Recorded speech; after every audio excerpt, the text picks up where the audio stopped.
Амансыздар, урматтуу телегөрүүчү. Түз ободу 5-5 программасы. Аны мен Керим Айдаров алып барам.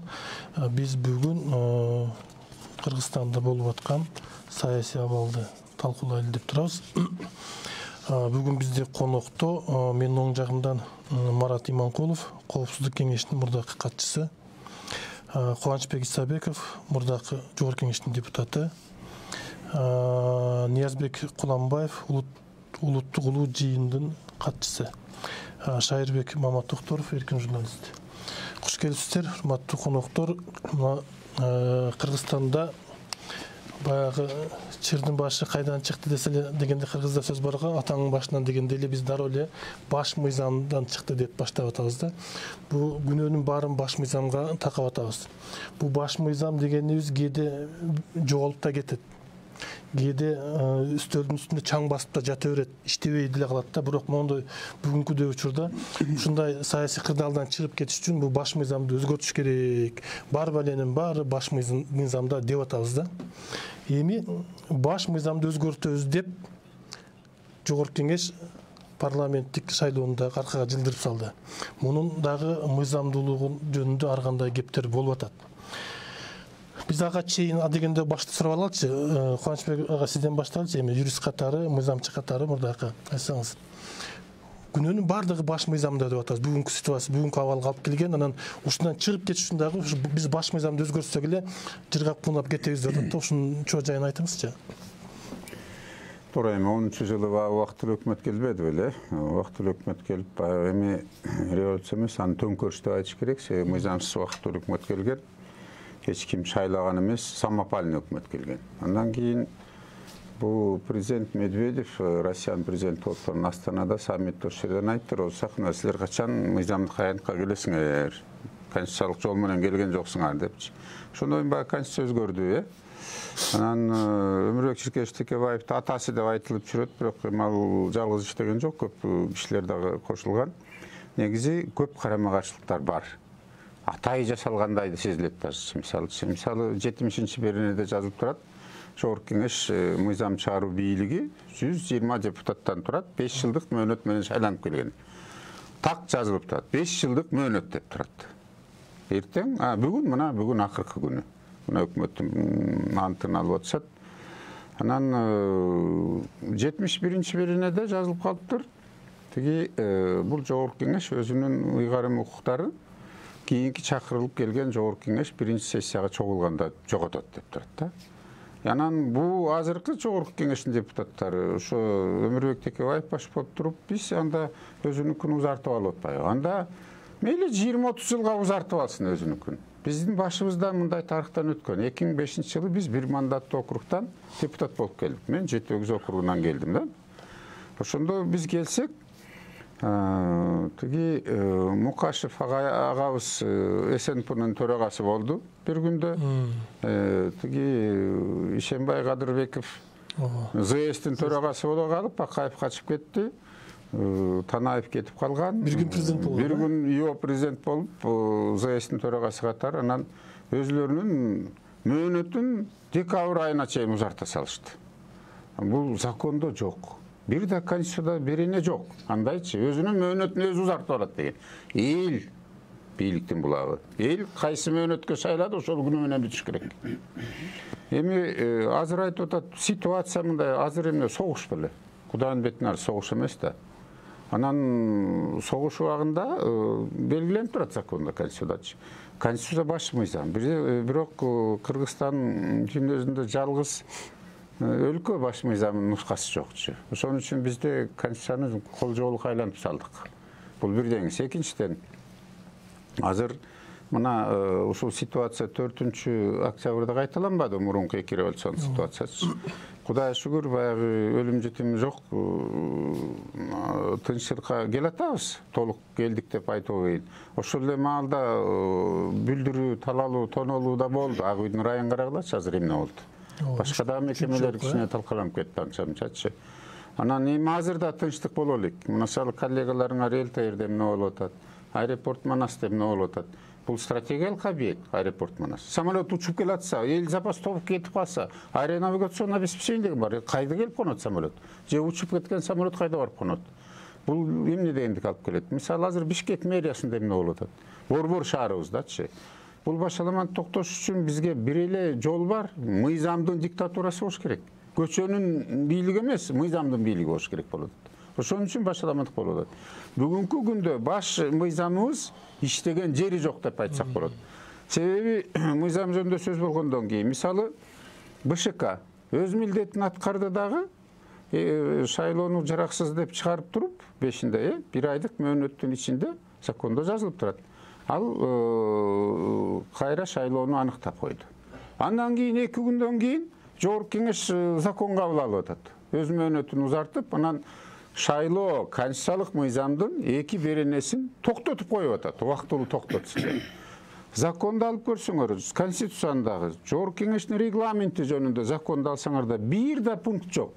Жогорку Кеңештин мыйзамды убактылуу токтотконго акысы бар дегенчи.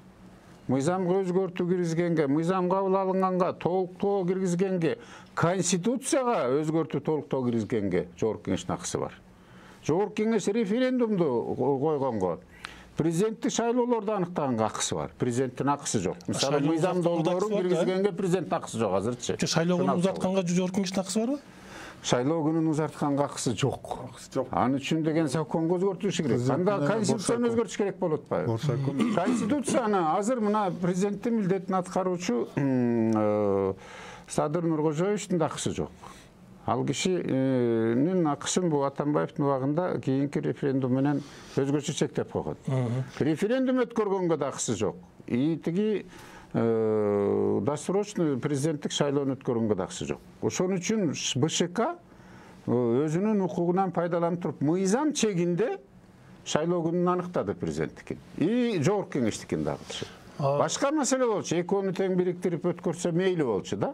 Бирок азыр мына Жогорку Кеңештин бүгүнкү кылып аткан иши мыйзамсыз деп эсептелет. Сайыр мырза, сизден мурда 10 жыл болуш керек, конституциялык реформага катышып жүрдүңүз, мүчөсү болуп, да? Ушул жөнүндө айтыңыз, азыр дагы реформалайбыз деп атпайлыбызбы? Оңдоп түздөбүз деп атабыз. Керек беле?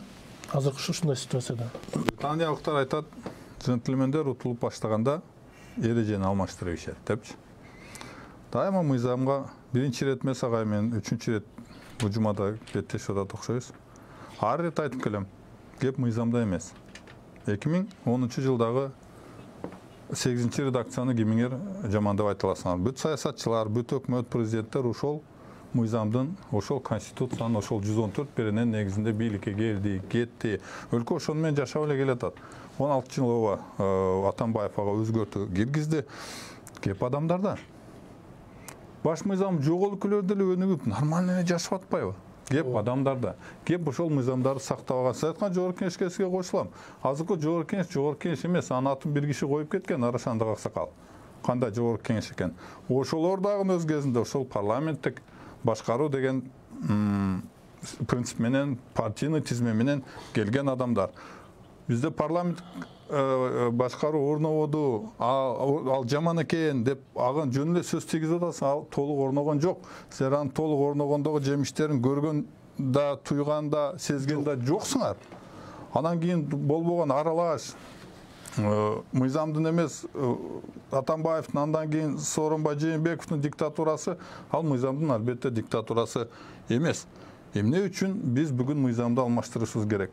Боршайком өз убактында мыйзамды шайлоону дайындады. Чындыгында мыйзамдагы норма ошондой.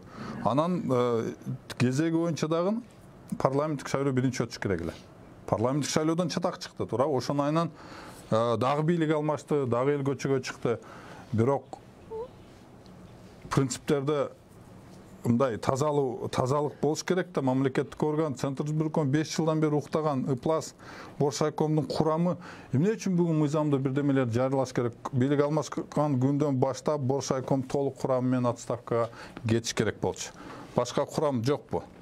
Аны кайра жогорку кеңеш шайлаш керек, президент Жогорку кеңештин өзүнүн чындап эле 5 жылдык мөөнөтү деген боюнча ошол жерде кичине коллизия бар. 70 менен 71 беренелердин ортосундачы. Ал жерде чындап эле бир норма экинчи нормага үстөмдүк кыла албайт. Булардын 28 октябрда бүгүнбү? Бүгүн болса мөөнөтү бүттү. Мындан тышкары жогорку кеңеш кабыл алган бардык чечимдерди мыйзамсыз кабыл алып жатсак болот. Эми маселе ушунда отурат да. Жогорку кеңешти айдап келди, макул, мөөнөтүңөр бүттү деп. Анда мыйзамдуу бийлик болбой, биз хаоска кайра келебиз дейм. Декрет жолуна 2010 жылга кайтып келебиз даган Отунбаева номер 1 деген декрети чыккан, баягы Медведев сынга алганчы. Бардык эле бийлик бутактары паралич болду да. Мыйзамдуу президент жок.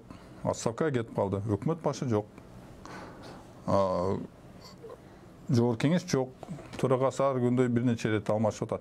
Бирок баягы көчө диктатурасы болбосун деген менен көчөдө элдер, жарандар, сиз туура айтып кеттиңиз. Бийликтин жападан жалгыз ээси эл. Ошолор чыгып, өзүнө лидер тандап, аны бийликке алып келди. Демек, анын көз караштары менен, ошол кишинин бүгүнкү саясий көз караштары менен алдыга жыла баштадык. Башка биз анысына аны жогорку кеңеш өзүңүздөр көрдүңүздөр, соп-сонун кылып, тыпыйтып, мыйзамдаштырып берди. Ага премьер-министрдин укугун биринчи ыйгарым укуктарын ыйгарышты. Андан кийин төрага баш тарткандан кийин президенттин да милдетин аткаруучу болуп калды. Демек, ошол күндөн баштап биз аргасынан ошол жол менен кетүүгө мажбур болдук да. Маселе мында турат да. Макул. Ошондой болду, бирок Садыр Жапаров мен бүгүн президенттикке барам деп атпайбы? Ооба. Анан мыйзамдуу премьер-министр ишин таштап коюп туруп 10 декабрга чейин тапшырыш керек. Шайлоого кетип калса, бизде парламентти да айдап ийсек, анда кандай болуп калат анда? Адамдар көчөгө чыккан деп атпайбы да, бийлик булагы элде. Бирок бизде эл дагы мыйзам менен жашашыбыз керек. Ар бир адамчы. Мисалы азыр инимди мен көчөдөн уруп койсом, же иним мени көчөдөн уруп койсо жопко тартылышы керек да, же бирөөнүн оокатын бирөө басып алса, же талап тоноп өрттөп ийсе, же зордук зомбулук кылса, ал туура эмес да. Баарыбыз мыйзам баш ийишибиз керек. Дүйнөсүндө баарыбыз баш ийебиз. Улуу күчү болобу, кандай болот да. Анан мен башка кишилерге да сөз бергим келип атат. Бирок ошол эле маалда мен айтарымда, мисалы, Садыр Жапаров инибизди ошол тиги достук мейманканасында бекитип атканда мен да аракет кылып жүрдүм. Кокуй мыйзам таласына келели депчи. Болбосо тиги эми ар кандай ситуацияларды көрбөдүк. 10-жылы, 5-жылы, андан кийин деле болуп атат. Азыркы момундай башаламаны токтош үчүн бир эле жолу бар, мыйзамдын менен жашашыбыз керек. Баарыбыз баш ийишибиз керек. Анан Садыр Жапаров бүгүн президент милдетин аткаруучусу. Төрага өзү отказ кылды. Хотя законда жазылып турат да. Президент кетсе, президент кеткенин да 3 жолу бар. Биринчиси эми Кудайдын бетин арсы өлүп калса, экинчиси ден соолугу боюнча анда да жогорку кеңеш комиссия түзөт. Аны аныктаса, анан үчүнчү күнөө коюлуп, ага башкы прокуратура заключение берип, ага аныкталып туруп, сот иши менен ал өз ыктыяры менен дагы бар. Анан аны менен кеткен жок да, эми өз ыктыяры менен жазды, төрага отказ кылды. Өзү элечи мындай. А закондо өзү отказ кылам деген дагы каралбаптыр бул жердечи. Мен макулмун, мен буга дагы замын, что азыр Садыр Жапаров ее президент болуп аткан. Себеби жогорку кеңештин мөөнөтү бүтпөйдү мына бүгүнчү. Бул дагы мындай чыр-чатакка кийин айланып кетиши мүмкүн болуп атат да. Анан азыр ее президент түз милдетин аткарып туруп президенттикке бара албайт. Бирок милдетин жумушун өткөрүп коюп барса, ал жөнөкөй киши катары барат. Ее ким болуп калат анда? Анда ее жогорку кеңештин төрагасы, жогорку кеңештин мөөнөтү бүтүп атса, бул да кийин скандал болбосун деп, азыркы жаш жигит биринчи вице-премьер-министр ошол болуп калат. Бирок биринчи вице-премьердин статусу вице-спикерден төмөн. Маанилүүсү, иерархия бар. Бири-биринин чоңдугу, кичилиги. Президент, төрага, премьер-министр, андан кийин кайра вицелерге кайтып келет. Эсиңиздерде бир ирет өлкө башы, өкмөт башы төрага чыгып кетип, Төрөбай Зулпукаров 2 күн өлкө башчы болгон. Себеби башка эч ким калган эмес, жана вице-спикер. Башманда өткөн 10-жылы төрага жок, президент премьер жок, мен вице-спикер болчумун. Вице-спикер, бирок өздөрү вице-спикердин же бирөөнүн милдетин аткаруучу болуп жаткан адам дагы бирөөнүн милдетин аткаруучу болуунун өзү мыйзамдык коллизияны алып келет. Коллегалар, мындай да, сиз спор болуп атпайбы? Мунун баары тең мыйзамда так жазылыш керек. Бирөө кетип калса анын ордуна бул болот, ал кетип калса бул болот, ал кетип калса 7-10га чейин жазыш керек. Америкада ушундай. 12 Американын мыйзамында 12 адамга чейин белгиленген. Президент кандайдыр бир милдетин аткара албай калса, вице-президент кетсе, жанагы спикер, сенаттын. Анан кийин ошонтип министр обороны, министр финансов бүт баары жазылган да, ким кетет. А это четко. Бу жерде ким болот деген суроо туулбайт. Жана мен Керим жана сенин сурооңо кайтылгым келет да, жанагы бүт баарына болуп аткан окуяларга ушу конституция күнөөлүү, мыйзам күнөөлүү дегенчи. Отчасти күнөөлүү, отчасти эле. А бирок негизги мен кошулам, биз коомчулук адамдар биз күнөөлүүбүз. Саясатчылар. Эми ошонун ичинде саясатчылар да бар, баарыбыз эле бар. Жарандар.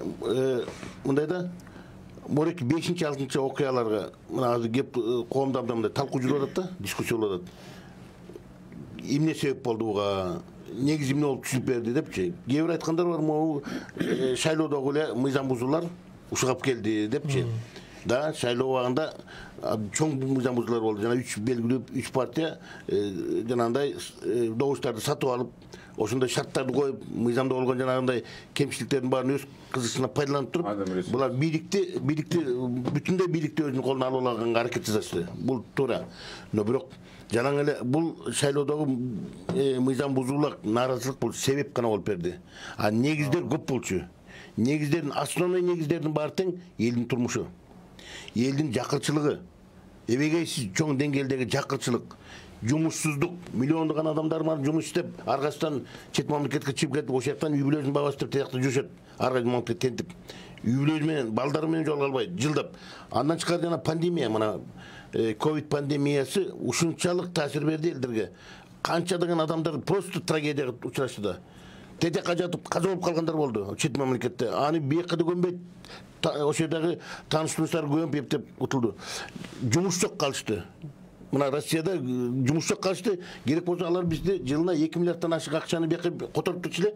Жумуш жок калып, бияктан тааныштар, ата-энелер, туугандары бияктан акча жибергенге аргас болду. Мына ушул трагедиялар. Андан чыкары мореки биз мына 2005-тен кийин, эгемендик алгандан кийин жакшы эле баштап келатып эле, анан кийин конституциялар биринин артынан бири шырактады эле эмен алмаштырганда алмашта баштады. Ошол менен кошо элде дагы таптакыр башка маанай пайда болду.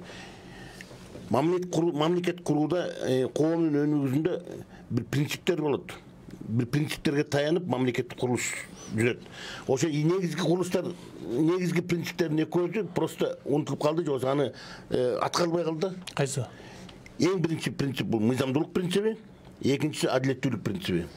Мына ушул кээ бирөө болсо жана партиялык принципке кетип калды. Партиянын эмеси эң астында туруш керек, эң ошол приоритеттүү принцип деп. Негизги принцип бул мыйзамдуулук принцип, анан адилеттүүлүк. Мына ошол экөө жок болуп калгандан кийин азыр коомдо разочарование башталды, орусча айтканда. Колунда бар акчалуулар, бийлиги барлардын баары тең баары чечет. Бар жерде аныкы ак болуп чыгат, анын баары тең аныкы туура болуп чыгат дагы. Бийлиги колунда жок адамдардын баары, карапайым адамдардын баары тең, акча жок адамдардын баары тең бардык жерде жеңилүү турушар келет.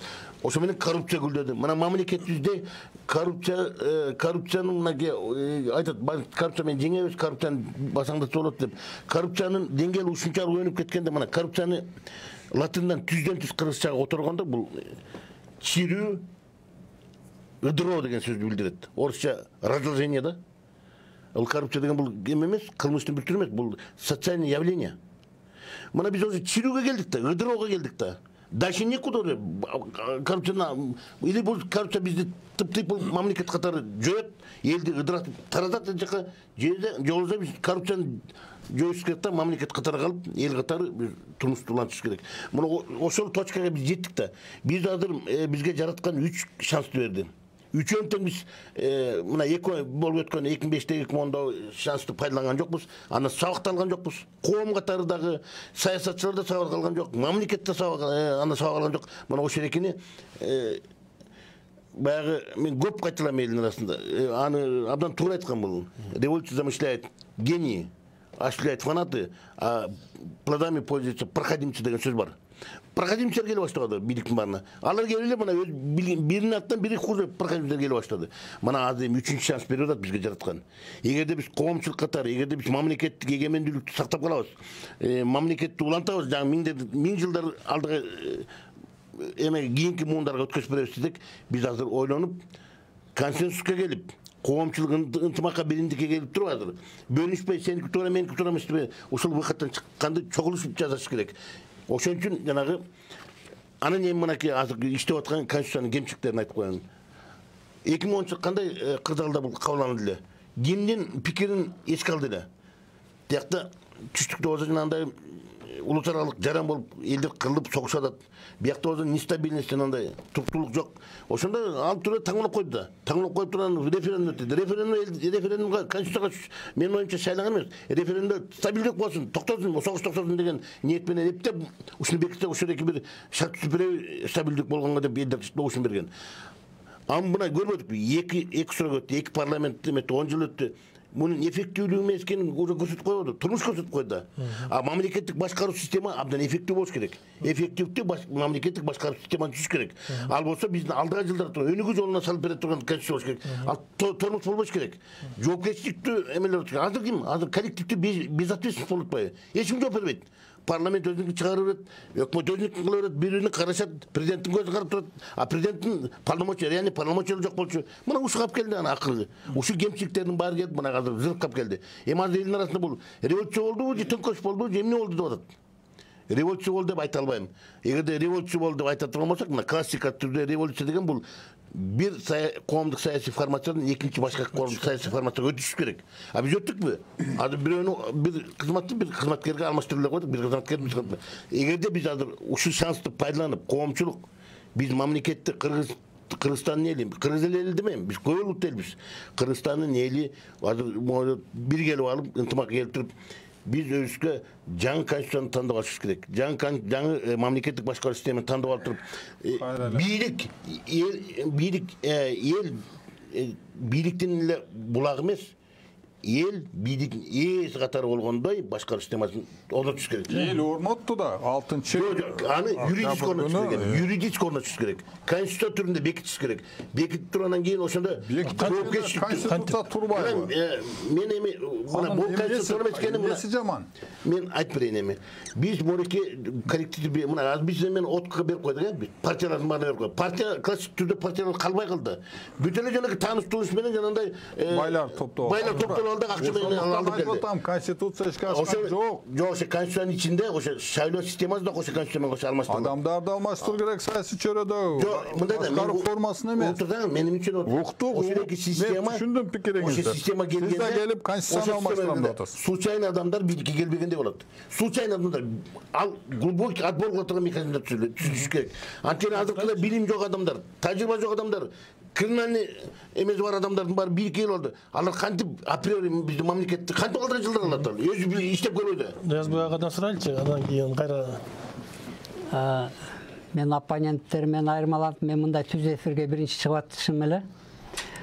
Бул саясаттын күнгөй тескей болот экен, көп жагына баягы аткаруу бийликтеринин аткаруучу кызматтарында жүрүп, аткарып жүрүп, анан 1-2 жылдан бери эле кийлигише баштадым да. Кийлигишүү эме саясат менен эгер сен эме болбосоң, сен менен саясаттыгы кийлиги алектенет деп үйүңө чейин кирип келип атпайбы.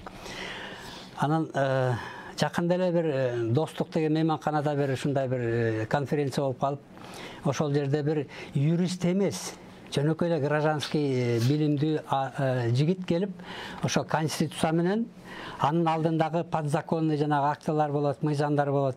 Ошонун арасынан бир 17 пунктту тандап алыптыр.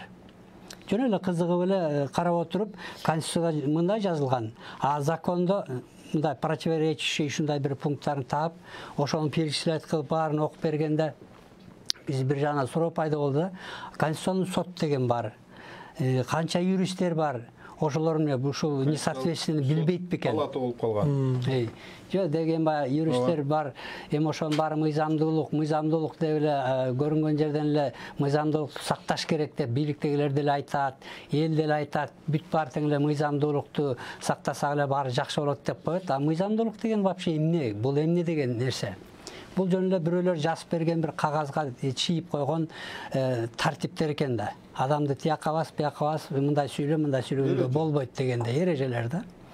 Ошон үчүн ошондо көпчүлүк адамдын ошонун ичинде мен дагы ушундай несоответствие болуп атса, анан эң башкысы могу элдин жашоо турмушун көрүп атпайбызбы? Жана шайлоо системасы андай өтүп атат. Шайлоонун алдында карама каршы дейм да, баарына каршы деген бир кыймылды баштап, демилгелеп, ар кайсы жерден ушундай бир күчтөр чыгып баштады эле да. Ошондо бир майда партиянын тиги лидерлери келип бизге таарынгандай кылышканда, силер эмне акылыңар ордундабы депчи. Эмне десек, мына бийликтин кишилери партия түзүп, 2-3 партия кетип атат. Силер билесиңер да, административный ресурс деген ошолорго иштейт. Анан силер берки партиялардын үйүндөрүн силер ошого чачыратып, алсыратып, биздин аларга каршы турушубузду алсыздандырып атасыңар. Койбойсуңарбы? Андан көрө бизге кошулбайсыңарбы деп. Себеби биздин арабызда дагы өтө баягы бир келечекке бир кайдыгер эмес караган, бирок түпкүлүгүн түшүнгөн. Бул мыйзамдуулук деген биздин мамлекетте барбы, жокпу? Аны кимдер кандай колдонуп атышат? Ошол эле партиянын өкүлдөрү булар кимдер? Алар деле просто мындай орусча айтканда подставной мындай бир ар кайсы багыттарды тандап коюп, жөн эле калп эле карама каршы кылмыш болуп, анан Американын мисалында ал жакта негизги эки эле партия бар эмеспи? Эмелер демократтар, анан тиги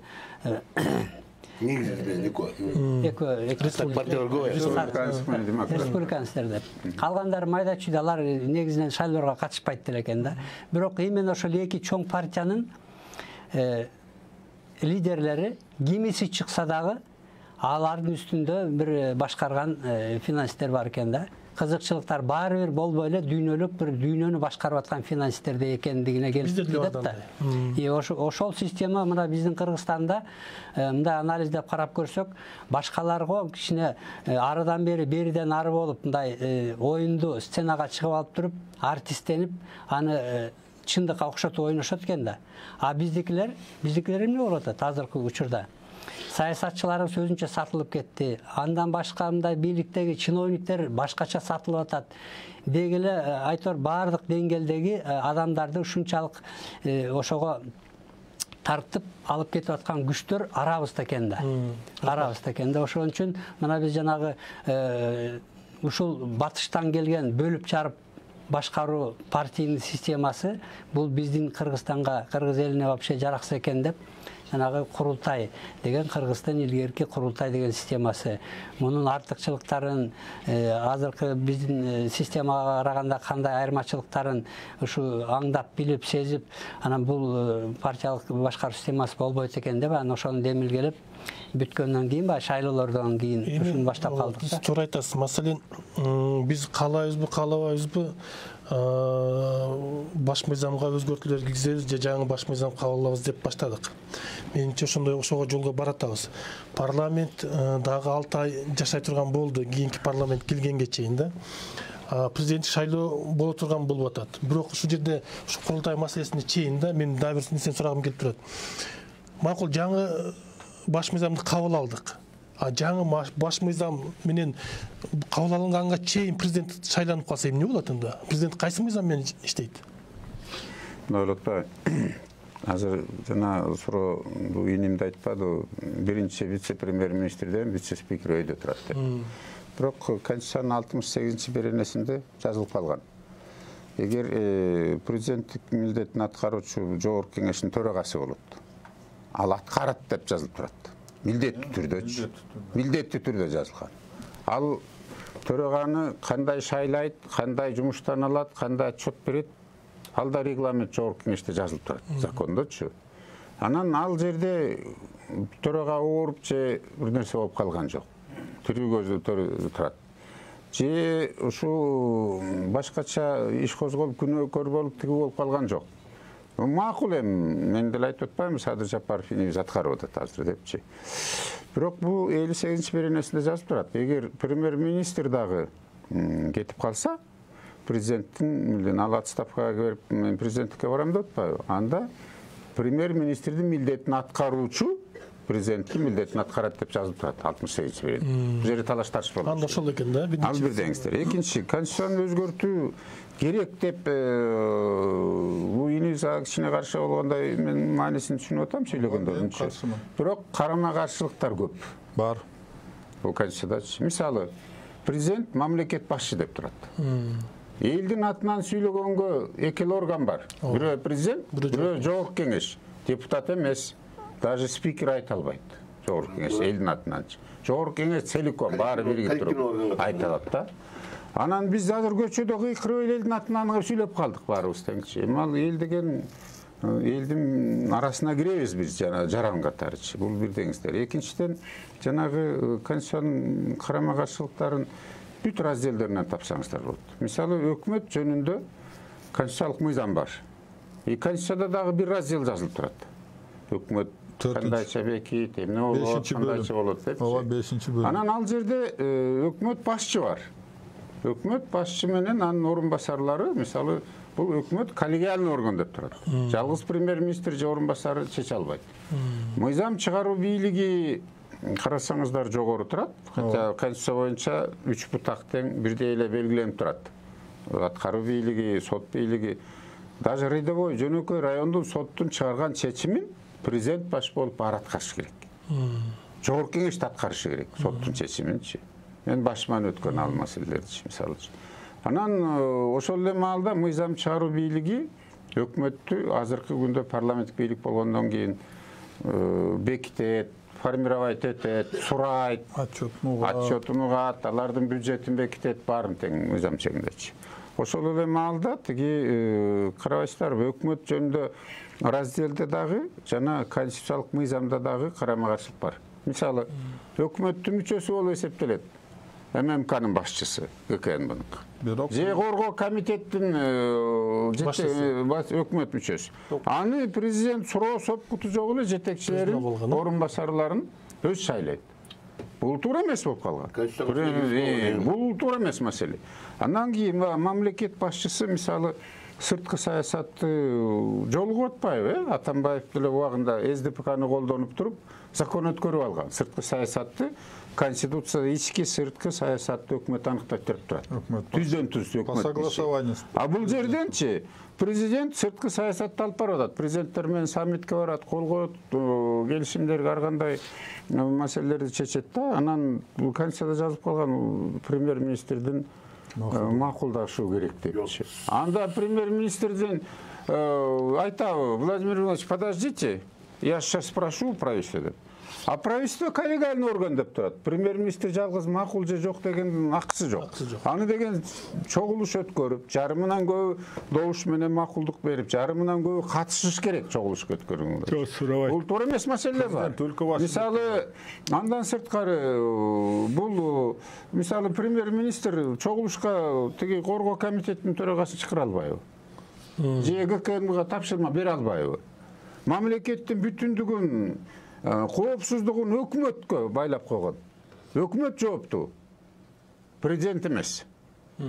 Президент мамлекет башчы.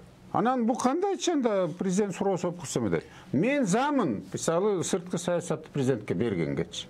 Мындай бериш керек. Мамлекет башчысы анда же королева кылып койгула, же Армениянын опыту менен кеткиле. Премьер-министр баарын чечсин, анда президент тигиндей эле турсун. Же Германиядагыдайчы. Штайнмайер президент ал. Менимче ушундай вариантка баратат окшойбуз да. Бизге конституциялык өзгөрүү керек. Бул деген догма эмес. Бир жакшы конституцияны бекитип алсак көпкө жашайт элек да. Болбосо ар бир президент. Сиздин сурооңузга жооп берейин эми. Президент Садыр Жапаров мисалы шайлоого баратат.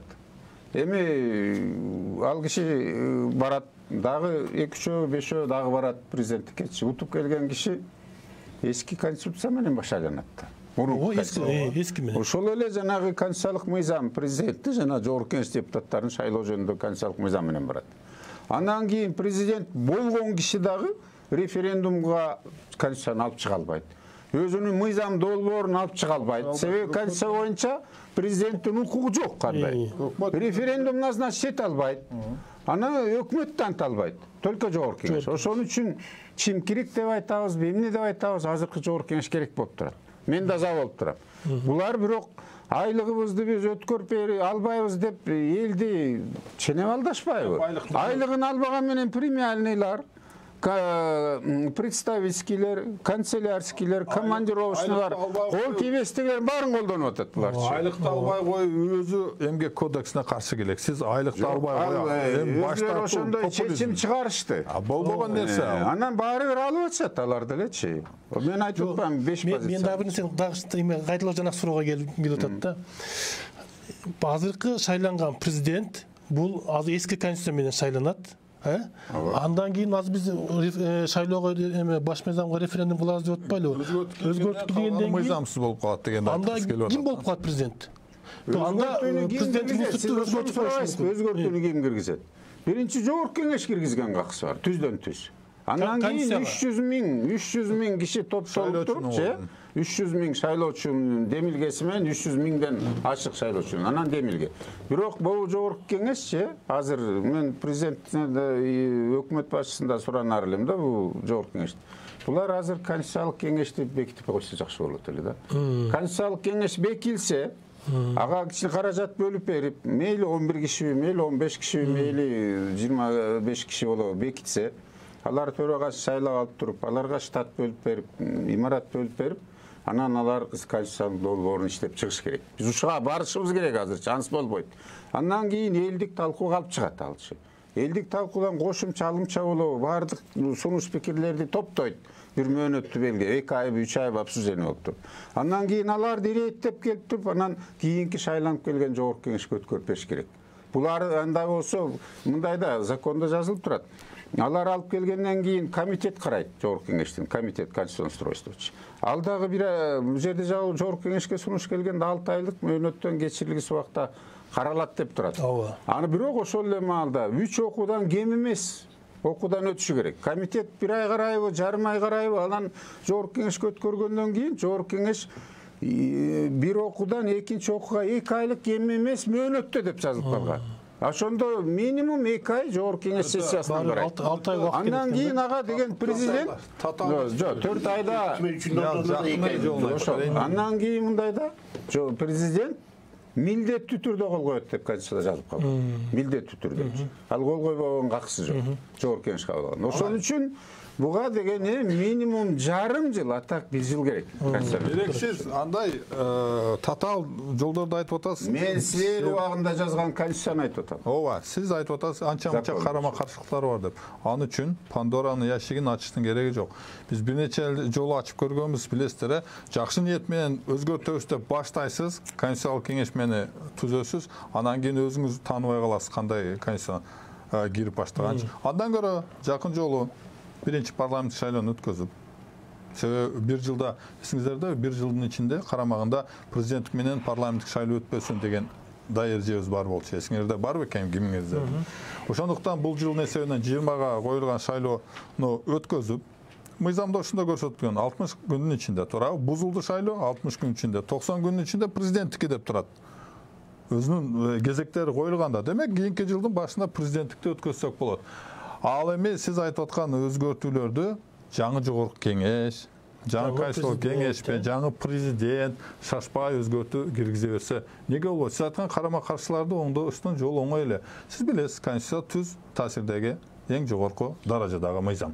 Калган баардык мыйзамдар, конституциялык мыйзамдар, органикалык мыйзамдар, кодекстер жана башкалардын баары ошого карап түздөлүш керек. Конституцияда ушундай жазылган. Конституциянын негизинде, конституциянын негизинде гана мыйзамдар кабыл алынат деп. Демек, аларды мыйзамды оңдоп түзөө жогорку кеңештин эле карамагында ошонун прерогативасы. Ошону эле аткарып койсо болот. А биз азыр толук ачып алып, толук түпкүрүнөн конституциялык кеңешме деген бул Конституциянын таптакыр жаңы редакциясын 10-чу редакцияны таптакыр башынан иштеп чыгарабыз деп 10-15 киши баштайт. Алар кимге ылайыктуу? Кантип ойлойсуз? Ушулар элди ойлогон, мында ак көңүл, баяктан бир чет өлкөдөн келген сон азаматтар келет дейсизби? Жок, мен сенин оюңду түшүнүп атам менин. Мен деле за болчумун, эгер могу 20-декабрда шайлоо өтсө.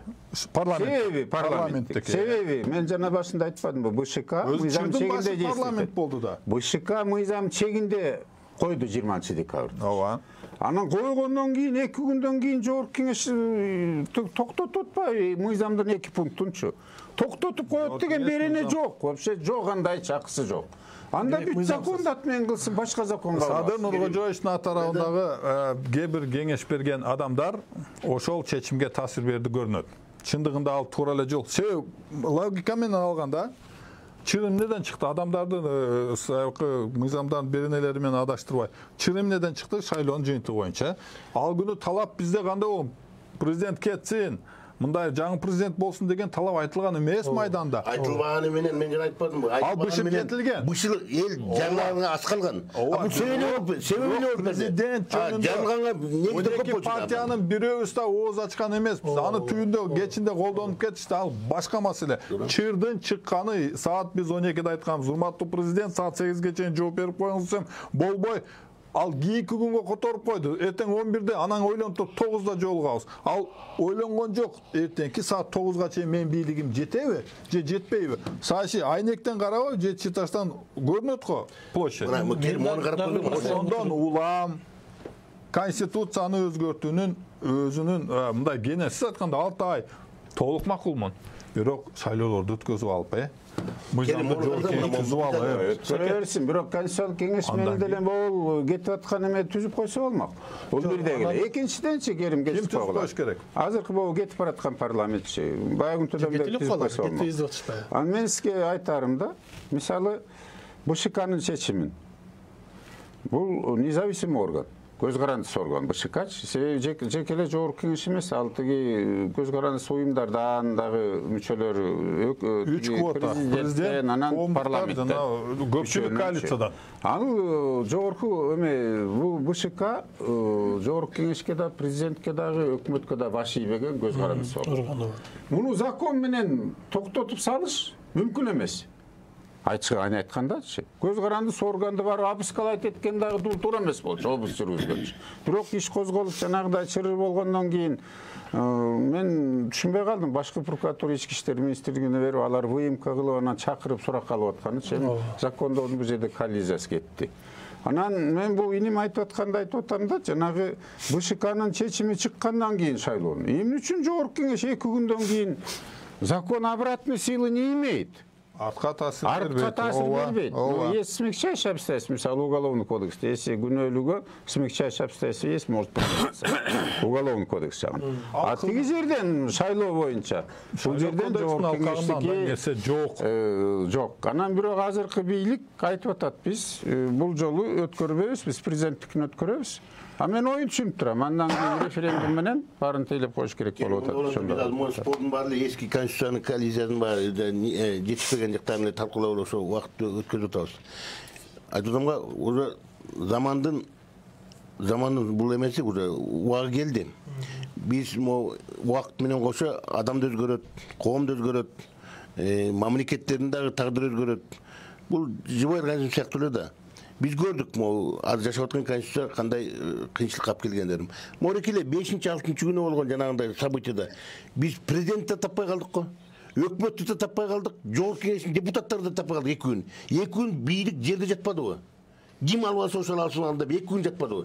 Анан ким бали? Коргоо министрлери да жок болуп кетпеди. Эч ким жок болуп калбады. Мына ат колу бийлик жок, мыйзам чыгаруу бийлиги жок. Мамлекеттин башчысы жок. Мындай ситуацияда ким пайдаланат? Мына 2 күн жатты. Даже мындай ситуацияда жана кылмыш топтор, экстремисттер моментально пайдаланыш керек эле. Пайдаланмак. Алар дагы эмне болот деп түшүнбөй калды. Анан акыры 2-күн аягында эмне боло баштады? Кылмыш чөйрөдү пайдалана баштады. Бишкектин тетиги тамдарын кыдырып, курал менен кирип элдер тоной баштабады. Мына бийликтин жоктугу. Мамлекет болгондой мамлекетте 1 мүнөттө бийлик жок калбаш керек. 1 мүнөттө калбаш керек. Анткени элдин коопсуздугу, мамлекеттин бүтүндүгү бул негизги маселелер. Муну бийлик чечет. Бийликтен башка эч ким өзүн ала албайт мындай. Мен барып алып көчөдөн барып мен кантип мен бийликтик полномочияларды аткарам. Ошондуктан мына ушул азыркы действующий конституциянын жараксыз экенин ушундан эле көрүп калбадыбы? Эгерде биз ушундай жоопкерчиликтүү бийлик башкаруу бийлигин түшкөндө бирөө дагы мында качпаганда болуш керек. Бирөө да качпаганда болуш керек. Бийлик ошентип болуш керек. Кызыксыз. Кандай жооп азыркыда жоопкерчиликсиз системада ойлоп атасызбы? Баардыгынын иерархиясы, тартиби көрсөтүлгөн. Мисалы президент азыр Атамбай көрдүк, Атамбай бүт азыр биздин президент менен өкмөттүн жогорку кеңештин баардыгын четко ограниченный функциялары бар. Атамбай эмне кылып жүрдү? Министр финанс чакырат, министр экономика чакырат, министр здравоохранения чакырат, өзү тийиши жок маселени барып чакырып жаза берди. Бүт жогорку кеңеш оозун ачып туруп, өкмөткө бүт бере берди. Ал чистейший узурпацияга барды. Эч ким эчтеке деле кылган жок. Анан жанагы болгон уурдалган ушуну биринчи узурпация кылды, көндүрүп алды да, анан кийин пожалуйста мына жанагындай чечимдер чакырып туруп, министр энергетикаге чакырып туруп, буйруктар бере баштады. Силер 2010-жылкы 8 редакцияны карадыңар беле бир-эки жолу, хотя для интереса ачып койсоңор жакшы болмок. Эгерде парламент түзүк адамдардан турганда, ошо күнү сиздин президентиңиз аксакал болуп калмак. Ошону айтып атпаймынбы? Баледа жок ал жердечи. Бир гана случайда эгерде парламент менен өкмөттүн ортосунда чыр чыгып, ал ишенбестик көрсөтсө, ошондо гана арбитр бар болчу. Ошо президентке ыйгарымсыз укуктардын баарын берип таштап, аны пайдаланып атканын көрүп жатып, ошо отурбады ушулар. Кеп парламентте, кеп депутаттардын сабатсыздыгында жана төмөндүгүндө, кеп ошондо борики система ошондой сабатсыз адамдарга барганга жол берип атат. Кандай ал? Билими жок адамдарды, тажрыйба жок адамдарды, кылмыш чөйрөттөгү адамдарды, бийликтин жогорку бутактарына барганга азыркы система жол берип атат. Макул. Партияга ошону барып атат. Алмаштырасыңар конституцияны ушунда. Азыркы конституциядагы мыйзам тууралуу шайлоо тууралуу мыйзамдардын баары ошондой адамдарга барган. Эмне отурат бизде? Кимдер отурат? Эки строчканы кагазга жаза албаган адамдардын баары ошол жерде отурат. Бир да тажрыйба жок адамдардын баары күчөй отурушчуларды башкарып алды. А мамлекет өнүгө ушундай. Мамлекеттин коопсуздугу, мамлекеттин коопсуздугу коркунучта калга турган күндөр болду. Мына азыр да коркунучтабыз. Мына азыркы кырдаалды бизге абдан чоң чакыруулар турат. Коркунучтар бар. Мына эгерде жанагы биздин сырткы күчтөр ушул алсыздыгыбыздан адымга тыртычып тирешип турган мезгилде пайдаланып кирип кетсе, ким коргойт элди? Ким мамлекетти коргойт? Бүгүнкү шартта конституцияны алмаштырасыңар. Баары бир күнү баштагандай мен азыр алмаштыргыла. Азыр конституционный кеңешме түзүш керек. Конституцияга келишиш керек. Баары элдин баары бирге турган бир шайлоолордун мөөнөтү келип калбадыбы? Мыйзамда көрсөтүлгөн мөөнөттөр бүтүп калып атпайбы? Мен сиздердин сөзүңөрдө мен түшүндүм. Биз баары бир баш мыйзамды өзгөрткөнгө барышыбыз керек экен. Өзгөрткөн эмес. Өзгөрткөн эмес. Жаңы мыйзам баш керек. Жаңы мыйзам. Өкүнөсүңөр. Конституционный реформа кылыш керек. Кийинки мыйзамды мен кабыл ала электе мен сиздерге айтып коеюн. Өкүнөсүңөр. Эмнеге? Бир кезде айткансыңар, жаман конституция кабыл алыппыз, 90-чы эле кайтсак экен деп. Сиздер эбегейсиз зор укуктарды институттун бир булагына үймөкчү болуп жатасыңар. Азыркы конституцияда 3 бийликтин бутагы система сдержек противовесов көрсөтүлгөн. Жогорку кеңеш просто алсыз жогорку кеңеште плас. Эмесем түзүгүрөөк болсо өкмөттү кадимкиде баштап аренага, саясий аренага президент чыгармайт болчу. Мамлекеттик башкаруу эффективдүү мамлекеттин президентке үйөсү эффективдүү башкаруу болуш керек мамлекетте. Жооптуу эффективдүү башкаруу болуш керек. Мына тупикке такып койдуңуз. Баарыңар иштеп жүргөнсүз, кандай эффективдүү мамлекет түзүңөрдү? Ким иштеп жүргөн? Сиз менин кызматымды алени түздүңөрбү 20-30 жылдын ичинде? Айланайын, жылсаңар угуп тур деп 30 жыл болду. Эми токтогула. 11-жылы токтот. Иним. Ушул 11-жылы пенсионерлер. Ушундай болуп турган окуяны билип туруп мен Атсакка кетип калгам. Башаламандыкка мен ошо бойдон пенсияга кетип калгам. Агай. Мен пенсияга жапкешкесине кетип калгам. Бүттү. Сагошо мен кызмат талап жүрөлекмин. Бүттү. Эффективдүү система деген сөздөн башканы айтпайсыз. Системаны түзүп 10 жыл мурда колуңарга берсек аткара албадыңар. Саясий лидерлер, саясий партия лидерлери бизнес кылып алды. Кана, анда жашабайт беле казыр. Жөндөй кыра бербесеңиз, аргумент кана. Кабак койгон, кадап койгон энди. Мондай тупикага кадап койгондар. Сиз кырсаксыз. Атенең барбы? Кантип улуу кишилерге ушинтип айтып? Эмне тиешеси бар сизге? Менин ата-энемден эмне тиешеси бар? Бүттү да, силер системада иштеп көрдүңөр. Эмне бүттү? Системада иштеп көрдүңөр. Ошо Кытайда 70-тен макул. Жаш саясатчы деген дейт айтат. Чирөдү мамлекеттерде.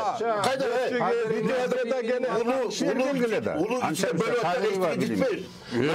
Окуганды биле албагандар эле чычалап титиреп чыгасың. Андай эмес да. Силердин сен сөздөрдү силердин заманыңарды жашап көрбөдүкпү? көргөн киши бар. Сен угуп тур да. Угуп тур да. Болду,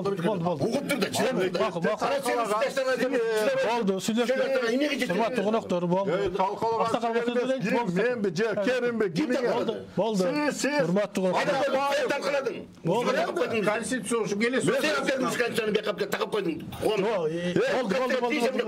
Силер баягы колуна планшет койгон маймылдай болбогула. Өзүңөр системаны иштете албасыңар. Ага бизди күнөөлөбөңүр. Бизге сонун нерселерди кетип калгам. Жүрөм мен азыр. Мына 10 жылдан бери Неге иштебей кетип каласыз? Потому что бул система ушап келген көргөм. Себеби жөндөмсүз болгонсуңар. Көргөм. Себеби жөндөмсүз болгонсуңар. Адамдардын бар кетип мамлекеттин кандай адамдар алып келдиңер. Учка кушуруп турган. Урлардын мамлекеттин башына. Биз криминалдарды алып келдиңер. Мына эми ушуна чыгып Криминалдыбы? Кагазды окуй албагандар Эчтеке саватчылардын мамлекеттин Бияка сөз менен болду. Андай болбойт да. Бул жак ата-эне басылы. Мен ата-энем сизге Болду дейм. Токтоп турчу. Сен ата-энеңди жамандаган жерим жок. Сенде ата-энең барбы? Sen айтып атасың, улуулардын баарын свалкага дегенде айтып атасың да. Жок, свалкага бүттү эми. Сен ата-энеңди эмне свалкага алып барасың? Мен алектен Сен тарбия болгон барасың.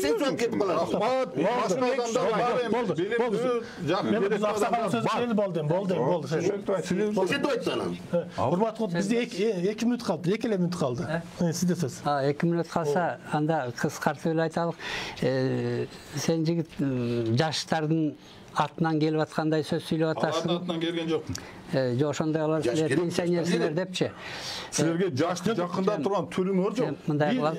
Бизде убакыт бүтүп калды, аксакалга беребиз. Бул жерде сөз бышты, иш бышты, келер точкабызга келип жеттик. Азыр бул маселени только улуу курултайда чече турган маселелер калыптыр да. Башка мыйзамдар иштебей калды, башка кеңешмелер тоже курултайдыга бул үчүн кайра референдумга барыш керек. Мына азыр жарыялап кеткибиз келип атат. Эртең саат 9-дан баштап 14-дө башталат. Дасмиянын этно-маданий комплексинде улуттук улуу жыйын деген иш-чара өткөн атат. Бүт жерлерден жана санариптик ыкма менен өкүлдөр добуш алып шайланып атышат. Эми канчалык деңгээлде бул жерлерге жеткире алдык билбейм бул кабарды. Делегаттар шайланып атат. azat.kg деген атайын сайт түзүлгөн. Ар бир жаран өзүнүн каалаган ошол аймагындагы лидерин ошол жака өкүлчүлүккө шайлаган процесс өтүп атат. Ошондо мына ушул биз азыр ушул маселени кайра талкууламай. Каяка барабыз? Каяка келдик? Кантип мындан аркы биздин жолубуз кандай болуш керек деп ошол жерде бүт жерлерден өкүлдөр, кадимкидей өкүлдөр чогулуп, анан ушул маселени ортого коюп атабыз. Курултай деген институттун ордун аныкташ керек. Конституцияга реформа болуш керек. Ошол жердеги анын курултайды кирүүчүнүн баары конституцияга реформа кылып, киргизиш керек турат. Бизге убакыт бүттү. Жөнүндө бир эки эле сөз айтылып калганда 54-үнчү беренесинде. Тилекке каршында болуп атат. 52-дечи. Муну просто мыйзам жөнүндө жок. Кыска. 2001-жылы жобо бар. 2001-жылы президент Акаев убагында бир жобо бекитип коюптур. Жобо менен иштөө кыйын. Ошон үчүн курултай жөнүндө мыйзамдаштырыш керек. Баары бир референдум Ошол эле маалда баары баш бүт мыйзамда элден шайланган президент, анан бүт элден шайланып келген жогорку кеңеш урматтуу коноктор, курултайга баш ийет деген бул дагы туура эмес болуп калат. бизге бөлүнгөн убакыттын соңуна чыгып калды. Анда парламент кереги жок, анда президент керек. Келип бергениңиздер үчүн чоң рахмат. Биз коштошобуз, урматтуу коноктор. Бул Коштошуп уланта беребиз. урматтуу коноктор, келип бергениңиздер үчүн чоң рахмат. Эми курултай маселесине да биз кийин кайрылат болушубуз керек. Урматтуу кыргыз элим, аманчылык болуш үчүн биз кеп кылып атабыз. Кыргыз элинде тынччылык болуш үчүн, мыйзамдуу бийлик болуш үчүн, эреже менен, мыйзам менен жашаш үчүн биз кеп кылып атабыз. Талаш тартыштар боло берсин, бирок бизде өлкөбүздө тынччылык болсун. Аман болуңуздар.